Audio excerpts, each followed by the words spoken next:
Je réponds au nom du professeur Odon Suele Ilou.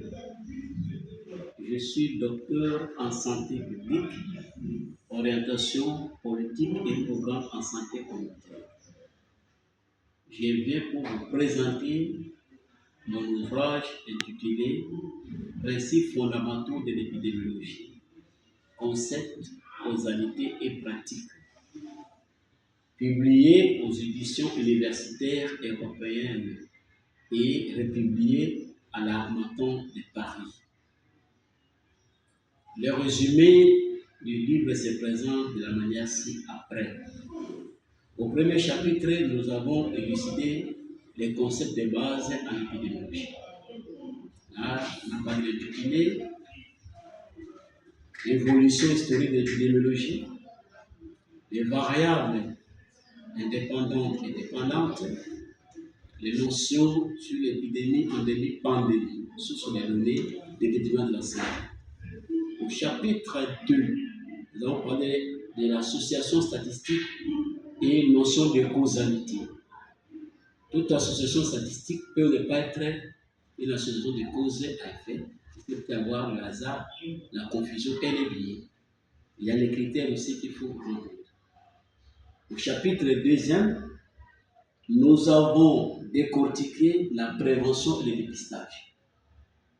Là, il s'agit de l'histoire naturelle de la maladie. Il faut bien la connaître afin de la prévenir. Et chaque évolution de la maladie répond à un type de prévention. Le dépistage, c'est lorsque la prévention primaire échoue pour recourir au dépistage. Et nous devons savoir qu'un test doit être spécifique et doit être sensible. Au chapitre 4, nous avons abordé les études épidémiologiques. En les classant de la manière suivante, les études descriptives et les études analytiques. Descriptives, il y en a 3. Les études écologiques, études de cas et séries de cas. Là, ces études ne font que générer les hypothèses, jamais les tester. Tandis que les études analytiques doivent tester les hypothèses pour établir la relation de cause à effet. Là-dedans, nous avons les études d'observation, l'étude des cohortes et l'étude des cas témoins.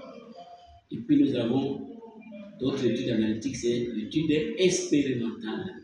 Ce sont les essais cliniques.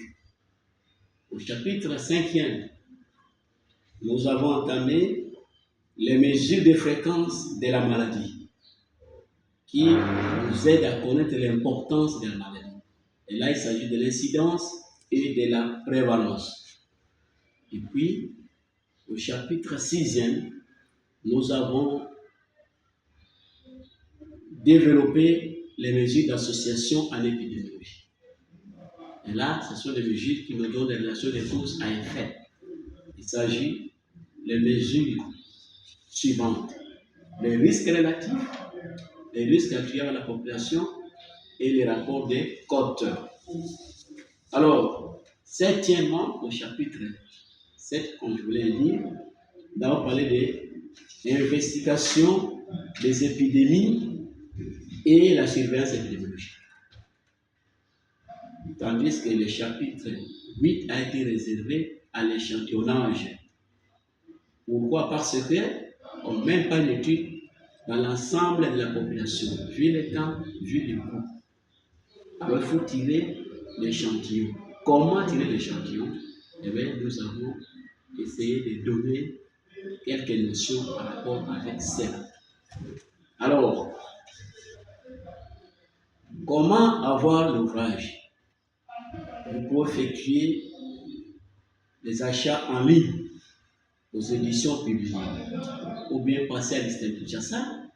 Et là, nous avons les centres de recherche et de promotion en gestion des institutions de santé. Comme vous pouvez vous adresser directement à l'Institut supérieur de santé de la Croix-Rouge, ville de Kinshasa, et nous allons dire que c'est. J'ai dit et je vous remercie.